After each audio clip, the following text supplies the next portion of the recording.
Сәлем менің оқырмандарым, менің каналыма қош келіпсіз. Маған тіркеліп лайк басуды ұмытпаңыздар. Байғұс қыз-ай, биыл да анау Нұргүлдің ескі құсқысын киіп келіпті ғой. Нұрайша кемпір үйінде Анаржанды күң сияқты ұстайды дейді көрші-қолаңдары.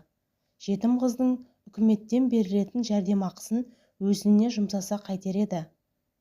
Балқиясының ұл қызын шырттай киіндіріп, бұл бейшараны қалай болса солай мектепке жібереді. Қадиша апайдың бұл сөздерін Раушан тәте қамшы салдырмай қолдап кетті. Нұрайша жетімнің үкімет беретін аз ғана жеміне жемсауымды толтырам деп ойлай ма? Төрінен көрі жақын ғой. Неге балаларды бөледі екен? Балқия да шешесіне айтпай ма екен? О қатынға да өз балалары ғана керек қой. Екі әйел енді шешемді сыбай бастады. Анам жайлы ғайбат сөздерді тыңдап тұра алмадым. Жүгіріп тысқа шығып кеттім. Артымнан Анарды ілесті. Тоқта, Құрман, тоқта, деді. Бір минутта кідіргем жоқ. Үйге қарай асығып барам. Барлығын анама айтып бергім келеді. Тілі ащы әйелдердің жазасын шешем беру керек, деймін. Іштей булығып. Неге анама араша түсіп, анау өсекшілердің аузын жаппадым, деп өзімнің жасықтығымды да жыным келеді. Анар мені орта жолда қуып жетіп алды. Ентігін баса алмай. Жыламашы, Құрман, жыламашы, деп мені бас салып құшақтады. Анар аналар айтқандай мамам жаман адам емес. Саған жаманшылығы жоқ, деймін даусым дір-дір етіп. Әрине, тәтем жақсы адам. Қазір өмір сүру қиын ғой. Ақшаны үнемдеу үшін, бізге тамақ алу үшін маған Нұргүлдің формасын кигізеді. Онда тұрған ештеңе де жоқ. Нұргүлдің дене бітімі менен үлкен болғандықтан, оның былтырғы киімдері маған шақ. Егер Нұргүлдің бойы менен кіші болғанда менің киімімді ол киетін еді, деп Анар жылы шыраймен езу тартты. Иә дегенде басымды изеп, Анарды мен де құшақтай түстім. Бір кезде көз жасымды сүртіп, бөле әпкеме қарасам, үстіндегі Нұргүлдің былтырғы мектеп формасының өңі кетіп қалыпты. Кітапханашы апайдың сөзі есіме қайта түсіп, көзіме тағы да жас үйірілді. Анар келесі оқу жылында мамам саған міндетті түрде жаңа киім-кешек алып береді. Сөмкең де жап-жаңа болады, дедім, жылай жаздап. Әрине алып береді. Тек сен тәтеме кітапханадағы әңгімелерді айтпа. Айтпаймын деп уәде бер. Әпкем мені тағы да құшағына алды. Көзді ашып жұмғанша оқу жылы да аяқталды. Мен 6-шы, Нұргүл мен Анар 8-ші сыныпты бітірді. Алда ең ұзақ жазғы демалыс. 1 қыркүйектен кейінгі оқиғадан соң үлкендердің Анарға деген көз қарасын бақылаумен болдым. Әжемнің Анарға деген салқын қабағынан биыл да жаңа мектеп формасын алып бермейтінін аңғардым.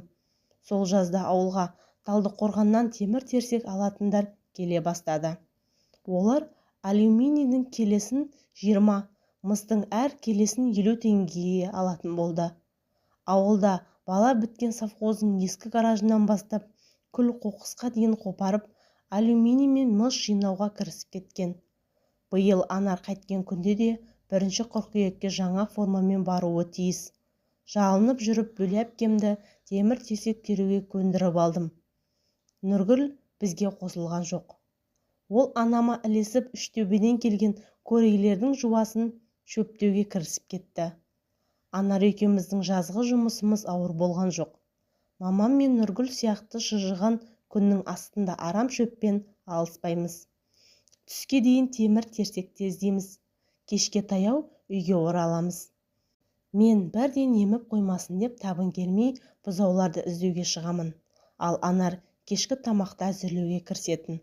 Ауыл аймақ болып, қу темірдің соңына түскесін көп кешікпей жердегіні тауыстық.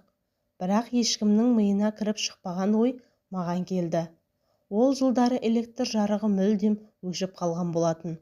Аудан орталығы Қапалдың өзінде де жарықсыз қалған еді.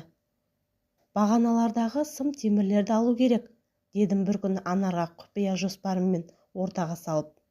Ол бірден келісе қоймады. Бәрібір сым темірлер бағанада бос ілініп тұр.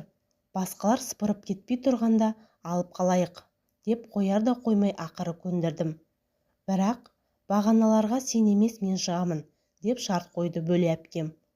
Ондағысы биіктен құлап бір жерін жарақаттап алама деп алаңдағаны ғой. Менің ойым Анардың соры болды.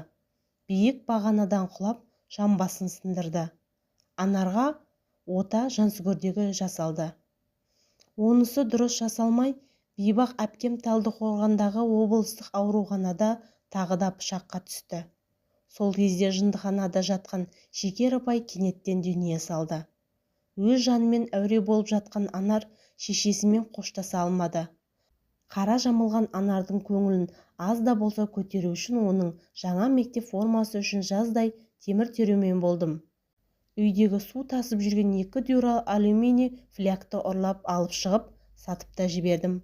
Оным үшін шешемнен оңбай таяқ та жедім. Туған бауырымдай жақсы көретін бөлеме қуаныш сыйлай алмадым. Талдықорғанда ұзақ емделген Анар алдағы оқу жылына тағына Нұргүлдің ескі киімін киіп барды.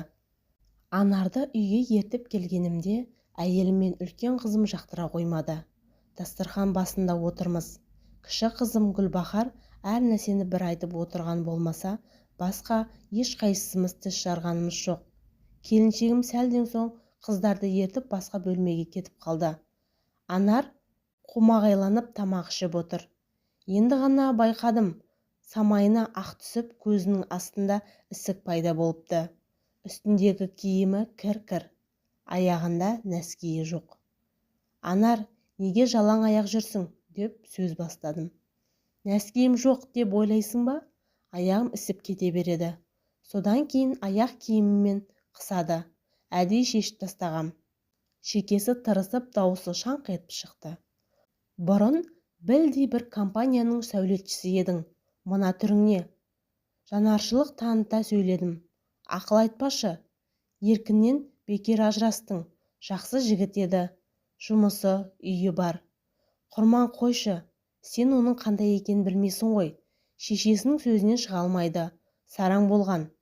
Енем 10 жыл қу жетім деп өмірімді ойран етті. Айтшы, кім әке шешесінің қалтасына салып жүреді? Енді еркіннен ажырасқалы міне 16 жыл болды. Неге қайта тұрмыс құрмадың? Қазір дұрыс еркек бар ма? Тауып берші. Қазірақ үйленейін. Сен менің басымда қатыру үшін үйіңе алып келдің бе? Тыныш отыр, тамақтанайықшы. Жақтырмай қабағын шытып, көзін алайта қарады. Не айтарымды білмей, тілімді тістедім де қалдым. Қарсы алдымда мүлде басқа Анар. Мен білетін әпкем қайда? Менің адал ниетімді түсінер емес. Соншалықты өресі тар, көкбеттігі жоқ еді ғой. Өзімді итейіп отырған бір сүйкімсіз адамдай сезініп, орнымнан тұрып кетіп қалдым. Анар біраздан кейін барып дастархан басынан тұрып, 2 Қытай ала сөмкесін, киім кешектерін шығарып, мен отырған бөлменің ортасына шашып тастады. Үйдің ішін жайма базарға айналдырып жібергеннен іштей жақтырмасам да, онымды білдіргенім жоқ. Жыртылған, әбден кір болып кеткен киімдерін сұрыптап отыр. Біразын апарып, кір жуғыш машинаның ішіне салып қойды. Тым еркін. Стөл үстіндегі Гүлназдың смартфонын шұқалап, бір музыка қосып қойды. Біраздан кейін диванға келіп, қасыма жайғасты.